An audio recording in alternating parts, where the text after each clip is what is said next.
Welcome to legend TV. నేను మీ అన్న. Congress government ఏదైతే ఇప్పుడు పార్లమెంట్ ఎలక్షన్స్ వస్తూ ఉన్నాయి, సీట్ కేటాయింపుల్లో మాదిగలకి కొద్దిగా అన్యాయం జరుగుతూ ఉందని మనకైతే సీనియర్ నేత కాంగ్రెస్ వాళ్ళు అయితే మాజీ మంత్రి వారిలో అయితే మనకైతే అన్నగారు అయితే ఉన్నారు. ఒకసారి అయితే మాట్లాడి తెలుసుకుందాం, మరి అక్కడ ఎటువంటి అన్యాయం జరుగుతూ ఉంది మాదిగలకు అనేది మనం అయితే తెలుసుకుందాం. అనే నమస్తే అన్న. ఫస్ట్ ఆఫ్ ఆల్ మీ ఏదైతే అంటున్నారో మాదిగలకు అన్యాయం జరుగుతుందని, ఏ విధమైన అన్యాయం జరుగుతూ ఉంది అంటే ఏ విధమైందంటే ప్రస్తుతానికి పార్లమెంట్ ఎన్నికలు వచ్చినాయి. ఈ పార్లమెంట్ ఎన్నికల్లో సీట్ల కేటాయింపు విషయంలో మాదిగలకు ఒక్క సీటు కూడా ఇవ్వాలి. ఇటువంటి అన్యాయం ఎప్పుడు జరగలేదు మాదిగలకు. ఫస్ట్ టైం చూస్తున్నాం. మాదిగలే లేకుండా పార్లమెంట్ ఎన్నికలు జరగడం అనేది ఇది మొదటిసారి. ఇది చాలా దురదృష్టకరం, చాలా బాధాకరం. దీన్ని ముఖ్యమంత్రి గారు సరి చేసుకోవాల్సినటువంటి అవసరం ఉందని మాత్రమే ఈ సందర్భంగా నేను తెలియజేస్తా ఉన్నా. ఇది అన్యాయం, ఇది ఏ రకంగా కూడా సహించరా అన్నటువంటి విషయం నేను ఒక సీనియర్ నాయకుడుగా నా బాధను కూడా వ్యక్తం చేస్తా ఉన్నా. ముఖ్యంగా పార్టీని బాగు చేసుకునే ప్రయత్నం చేయాలి తప్ప పార్టీని ఇబ్బందుల్లోకి నెట్టే నిర్ణయాలు చేస్తున్నారు. అది మంచి పద్ధతి కాదు. దానివల్ల కాంగ్రెస్ పార్టీకి నష్టం జరుగుతుందని మాత్రం ఈ సందర్భంగా నేను విజ్ఞప్తిస్తాను. గతంలో మీరు కూడా ప్రజాక్షేత్రంలో ఉన్నారు, 6 సార్లు ఎమ్మెల్యేగా నిలిచారు. అంటే ఇప్పుడు చూసుకున్నట్లయితే ఇప్పుడు భారీ ఎత్తున ఉన్న మాదిగలకి ఈ విధంగా కేటాయింపు సీట్లలో అయితే మీకు కేటాయించిన సీట్లలో కేటాయించకపోవడం ఏ విధంగా చూడొచ్చు? అంటే గతం మీ పార్టీ కదా, అంటే మీ అధిష్టానం వినట్లేదా మీ మాటలు? అది సామాజిక బాధ్యత, అది నా బాధ్యతే కాదు, గవర్నమెంట్ బాధ్యత, పార్టీ బాధ్యత. కాబట్టి పార్టీ బాధ్యతను వాళ్ళు విస్మరించినప్పుడు వాళ్ళకు గుర్తుకు చేయాల్సిన బాధ్యత మా మీద ఉంటుంది. కాబట్టి వాళ్ళు విస్మరించారు కాబట్టి నేను గుర్తు చేస్తా ఉన్నా.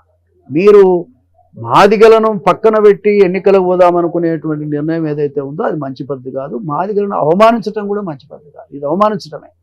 ఇది ఏ కుమ్మడిగా ఉరేసి చంపినట్టుగా ఉంది. ఇది మంచి పద్ధతి కాదు.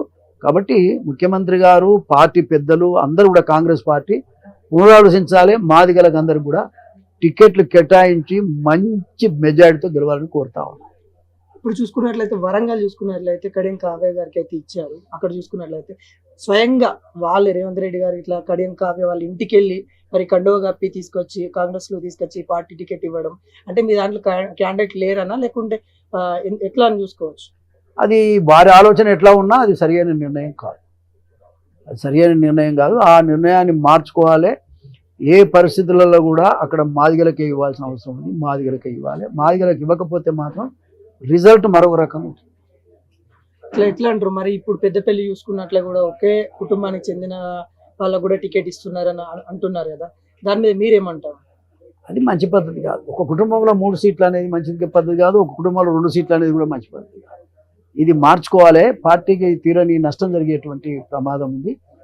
రాజకీయ పార్టీ అన్నప్పుడు రాజకీయాల్లో ఉండి ప్రజలకు సేవ చేసే వాళ్ళకి టికెట్ ఇవ్వాలి తప్ప కుటుంబాన్ని చూసి టికెట్లు ఇవ్వడం అనేది మంచి పద్ధతి.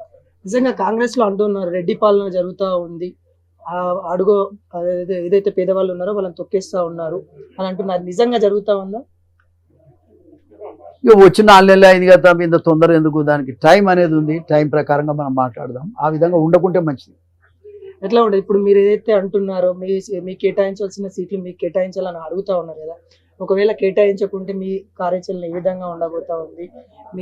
నాకు వ్యక్తిగత కార్యాచరణ ఏం లేదు, కానీ ప్రజలకే కార్యాచరణ అనేది ఉంటుంది. ప్రజలు చూసుకుంటారు ఆ విషయం. దాని విషయంలో నేను ప్రత్యేకంగా చెప్పాల్సిన అవసరం ఏం లేదు. టైం వచ్చినప్పుడు మాట్లాడతాను. ఇప్పుడు మనకి చూసుకున్నట్లయితే ఆర్ఎస్పీ ప్రవీణ్ సార్ కూడా బీఆర్ఎస్ వైపు వెళ్ళడము, మందకృష్ణ మాది గారు బీజేపీ వైపు వెళ్ళడము, ఇలా మీ దాంట్లో కూడా వర్గాలు ఏర్పడుతున్నాయని అనుకోవచ్చు. రాజకీయ పార్టీలు తర్వాత రాజకీయ పార్టీలలో నాయకులు ఏ పార్టీ ఏ కులపల్లో అయినా ఉంటారు కదా, దానికి మనకు ఇక్కడ ఉన్న పరిస్థితి సంబంధం లేదు కదా. కాంగ్రెస్ పార్టీగా నేను మాట్లాడుతున్నా. కాంగ్రెస్ పార్టీలో ఈ విధమైన నిర్ణయం అనేది మంచిది కాదు. మన పార్టీకి నష్టం వస్తుందని మాత్రమే నేను చెప్తాను. ఎట్లా అంటే మొత్తం తెలంగాణలో ఇప్పుడు పార్లమెంట్ ఎలక్షన్లు ఏ విధంగా ఉండవచ్చు? ఎన్ని సీట్లు గెలిస్తే అనుకుంటాం? ఇప్పుడు నేనేం చెప్పలేను. ఈ సీట్ల కేటాయింపులు వాటి మీద ఆధారపడి ఉంటుంది. దాన్ని బట్టి నేను మాట్లాడతాను.